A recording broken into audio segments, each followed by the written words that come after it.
Hai, Shalom. Kenalkan kami dari mahasiswa Katolik Universitas Tadipura Pontianak dari Fakultas Pertanian Prodi Tanah.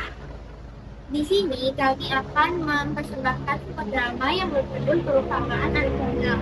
Drama ini dibuat untuk memenuhi tugas agama yang diampu oleh Pak Sugno. Matius, Markus, Lukas, Yohanes, Kisah Rasul, Roma, Korintus, Galatia, Efesus, Filipi, Kolose, kedua Tesalonika, 1 dan 2 Timotius, Ya. Hai guys. Sebelum drama ini dimulai, jangan lupa Like, comment, subscribe, and share. see you. Halo.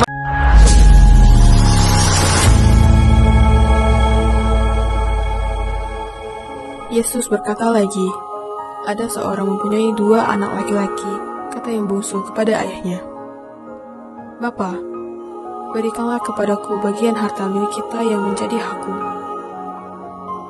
Lalu, ayahnya membagi-bagikan harta kekayaan itu di antara mereka. Beberapa hari kemudian, anak bungsu itu menjual seluruh bagiannya itu lalu pergi ke negeri yang jauh. Di sana ia menguruskan harta miliknya itu dengan hidup berfoya-foya. Watching over me, see me through my lifetime, and be my leading light. Angel Setelah dihabiskannya semuanya, timbullah bencana kelaparan di dalam negeri itu, dan ia pun mulai melarat. Lalu ia pergi dan bekerja pada seorang majikan di negeri itu. Orang itu menyuruhnya ke ladang untuk menjaga babinya.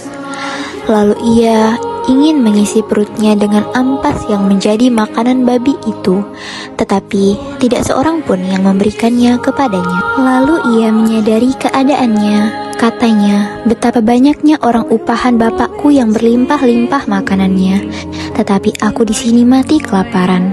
Aku akan bangkit dan pergi kepada bapakku dan berkata kepadanya, Bapak, aku telah berdosa terhadap surga dan terhadap Bapak. Aku tidak layak lagi disebut anak Bapak. Jadikanlah aku sebagai salah seorang upahan Bapak. Maka bangkitlah ia dan pergi kepada ayahnya. Ketika ia masih jauh, ayahnya telah melihatnya. Lalu tergeraklah hatinya oleh belas kasihan. Ayahnya itu berlari mendapatkan dia, lalu merangkul dan mencium dia. Kata anak itu kepada ayahnya, Aku telah berdosa terhadap surga dan terhadap ayah. Aku tidak layak lagi disebutkan anak bapa. Tetapi ayah itu berkata kepada hamba-hambanya, lekaslah bawa kemari jubah yang terbaik, pakaikanlah itu kepadanya, dan kenakanlah cincin pada jarinya, dan sepatu pada kakinya. Dan ambillah anak lembu tambun itu, sembelilah dia, dan marilah kita makan dan bersuka cita, sebab anakku ini telah mati dan menjadi hidup kembali. Ia telah hilang dan didapat kembali. Maka mulailah mereka bersukaria. Tetapi anaknya yang sulung berada di ladang. Dan ketika ia pulang dan dekat ke rumah, ia mendengar bunyi seruling dan nyanyi tari-tarian. Lalu ia memanggil salah seorang hamba dan bertanya kepadanya, apa arti semuanya itu? Jawab hamba itu, adikmu telah kembali dan ayahmu telah menyembeli anak lembu tambun karena ia mendapatkannya kembali dengan sehat. Maka marahlah anak sulung itu dan ia tidak mau masuk. Lalu ayahnya keluar dan berbicara dengan dia, tetapi ia menjawab ayahnya. Katanya, telah bertahun-tahun aku melayani Bapak dan belum pernah aku melanggar perintah Bapak. Tetapi kepadaku belum pernah Bapa memberikan seekor anak kambing untuk bersukacita dengan sahabat-sahabatku. Tapi baru saja datang anak Bapa yang telah memboroskan harta kekayaan Bapa bersama-sama dengan pelacur-pelacur. Maka Bapa menyembeli anak lembu tabun itu untuk dia. Kata ayahnya kepadanya, anakku, engkau selalu bersama-sama dengan aku, dan segala kepunyaanku adalah kepunyaanmu.